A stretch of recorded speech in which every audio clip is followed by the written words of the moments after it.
Assalamualaikum warahmatullahi wabarakatuh. Perkenalkan, nama saya Safira Azhara Ridwan dari kelas 1C D4 Akuntansi Manajerial. Di sini saya akan menjelaskan 5 submateri pada mata kuliah Manajemen Bisnis pada hari Kamis tanggal 30 Oktober 2025. Langsung saja ke materi yang pertama, yaitu konsep dasar perencanaan. Yang pertama, definisi. Nah, jadi perencanaan itu adalah proses menentukan tujuan organisasi dan cara terbaik untuk mencapainya agar kegiatan berjalan efektif dan efisien. Selanjutnya yaitu tujuan perencanaan. Jadi, tujuan perencanaan itu adalah alasan kenapa organisasi melakukan proses perencanaan. Singkatnya, kenapa perlu bikin rencana?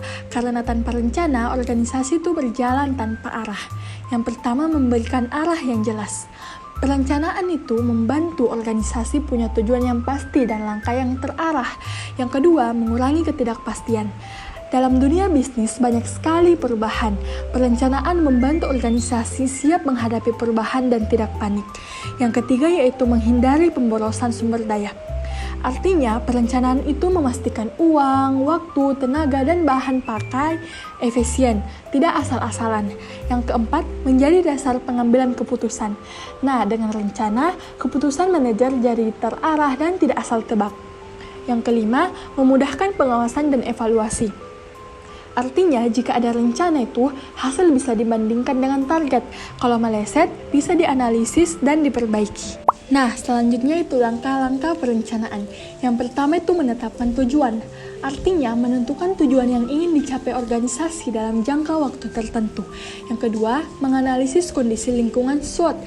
Tahap ini dilakukan untuk memahami situasi internal dan eksternal yang dapat mempengaruhi pencapaian tujuan. Analisis ini bertujuan agar organisasi dapat menyusun strategi yang sesuai dengan kondisi yang dihadapi. Yang ketiga yaitu pengembangan alternatif strategi. Pada tahap ini, organisasi merumuskan berbagai pilihan strategi yang dapat dilakukan untuk mencapai tujuan. Yang keempat, memilih alternatif terbaik. Setelah berbagai pilihan strategi dianalisis, organisasi memilih tindakan yang paling efektif, efisien, dan sesuai dengan kemampuan serta kondisi lingkungan. Yang kelima, menyusun rencana tindakan. Tahap ini melibatkan penyusunan rencana kerja secara rinci seperti pembagian tugas, alokasi sumber daya, penentuan jadwal, prosedur pelaksanaan, serta indikator keberhasilan. Yang keenam, melaksanakan rencana. Semua strategi dan rencana operasional dijalankan sesuai jadwal. Pada tahap ini, penting dilakukan koordinasi, komunikasi, dan pengawasan.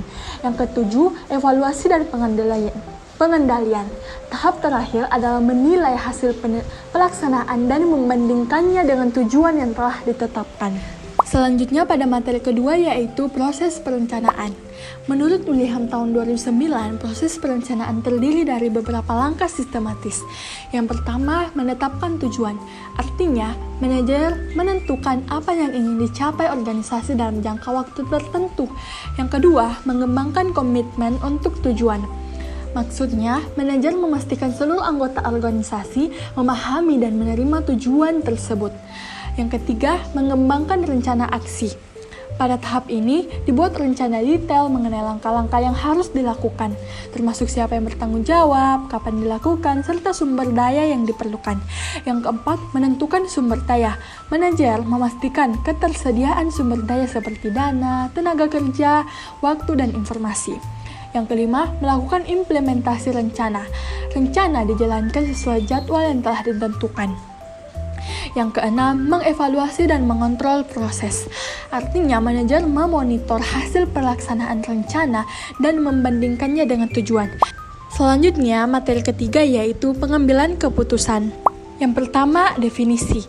Jadi, pengertian pengambilan keputusan itu adalah proses memilih satu alternatif tindakan terbaik dari beberapa pilihan yang ada untuk menyelesaikan suatu masalah untuk mencapai tujuan. Selanjutnya, jenis-jenis keputusan. Menurut William tahun 2009, keputusan dibedakan menjadi dua. Yang pertama, keputusan terprogram atau programmed decision. Artinya, keputusan yang bersifat rutin dan sudah memiliki prosedur tetap. Contohnya, menyetujui cuti karyawan atau melakukan pembelian bahan baku rutin. Yang kedua, keputusan tidak terprogram atau non-programmed decision. Artinya, keputusan yang diambil untuk menghadapi situasi baru yang belum memiliki aturan. Misalnya, menentukan strategi untuk menghadapi pesaing baru di pasar. Selanjutnya yaitu pendekatan dalam pengambilan keputusan. Yang pertama, rational decision atau pendekatan rasional. Artinya, keputusan diambil berdasarkan data dan logika. Misalnya, menggunakan analisis pasar sebelum meluncurkan produk baru. Yang kedua, bounded rationality.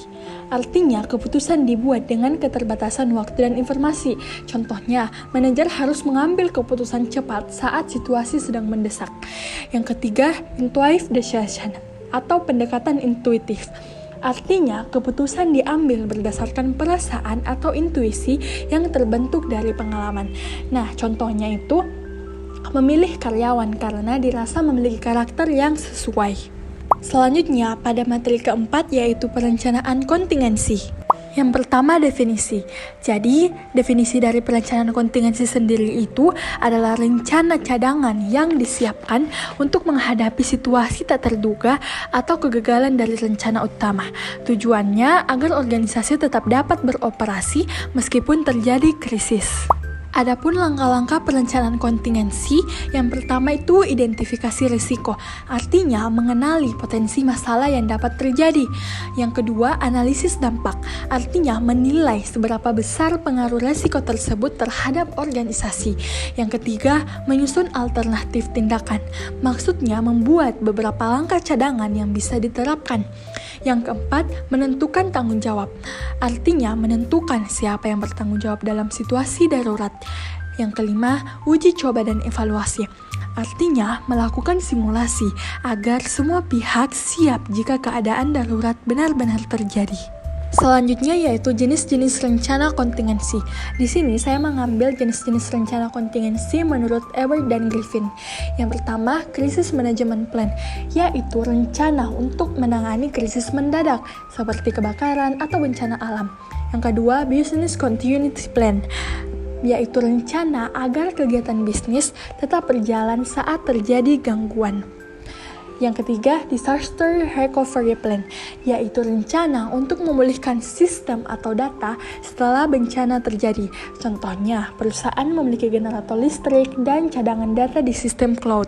Dan yang terakhir pada materi kelima yaitu perencanaan strategis. Yang pertama ada definisi perencanaan strategis. Menurut Whelan dan Hanger tahun 2012, perencanaan strategis adalah proses analisis, pemilihan, dan pelaksanaan strategi yang memungkinkan organisasi mencapai tujuan jangka panjangnya. Jadi, definisi dari perencanaan strategis adalah proses sistematis untuk menentukan tujuan jangka panjang organisasi, merumuskan strategi, dan menyusun langkah untuk mencapainya. Di mana perencanaan strategis itu membantu organisasi menentukan arah jangka panjang, mengidentifikasi peluang dan ancaman, serta mengatur sumber daya yang dimiliki agar tujuan tercapai secara efektif. Ini bukan rencana jangka pendek, tetapi bersifat menyeluruh untuk masa depan perusahaan. Selanjutnya yaitu komponen perencanaan strategis. Ada 4 komponen utama. Yang pertama, visi dan misi perusahaan, di mana visi menggambarkan tujuan jangka panjang perusahaan, yaitu kondisi ideal yang ingin dicapai di masa depan. Misi menjelaskan alasan keberadaan perusahaan, ruang lingkup aktivitas, dan cara organisasi mencapai visi tersebut. Yang kedua, analisis SWOT. SWOT digunakan untuk mengevaluasi posisi perusahaan dengan melihat faktor internal dan eksternalnya yang terdiri dari yang pertama strength atau kekuatan, artinya keunggulan internal perusahaan. Yang kedua, weaknesses, artinya kelemahan, maksudnya keterbatasan perusahaan. Yang ketiga, opportunities, artinya peluang, maksudnya kondisi eksternal yang dapat dimanfaatkan. Yang keempat, threats atau ancaman, yaitu risiko eksternal yang dapat menghambat. Intinya, analisis SWOT membantu perusahaan mengetahui posisi saat ini dan strategi yang tepat. Yang ketiga yaitu penetapan tujuan strategis. Maksudnya merumuskan sasaran jangka pendek dan jangka panjang yang ingin dicapai perusahaan. Tujuan harus spesifik, terukur, realistis, dan berbatas waktu SMART. Intinya itu menentukan target jelas agar arah organisasi terukur dan terarah. Dan yang terakhir yaitu penetapan strategi. Maksudnya menentukan langkah dan program yang akan dilakukan untuk mencapai tujuan strategis, termasuk pemilihan rencana tindakan, pengelolaan sumber daya, dan prioritas kegiatan. Intinya menentukan cara terbaik untuk mencapai tujuan perusahaan. Dan yang terakhir yaitu kesimpulan. Dari kelima submateri yang telah saya bahas, saya mengambil dan menarik kesimpulan di mana perencanaan adalah proses penting dalam manajemen untuk menentukan langkah yang tepat agar tujuan organisasi tercapai. Nah, dalam perencanaan itu dibutuhkan pengambilan keputusan yang tepat berdasarkan informasi dan pilihan terbaik. Selain rencana utama, organisasi juga perlu memiliki perencanaan kontingensi sebagai antisipasi jika terjadi keadaan tak terduga. Perencanaan strategis kemudian menjadi panduan jangka panjang yang menyelaraskan visi, misi, dan strategi organisasi agar mampu bersaing dan beradaptasi dengan perubahan lingkungan. Nah, dengan menjalankan seluruh proses ini, organisasi dapat bekerja lebih terarah, efektif, dan siap menghadapi berbagai tantangan. Itulah tadi pemaparan materi dari presentasi saya. Kurang dan lebihnya mohon dimaafkan. Wabillahi taufiq wal hidayat. Wassalamualaikum warahmatullahi wabarakatuh.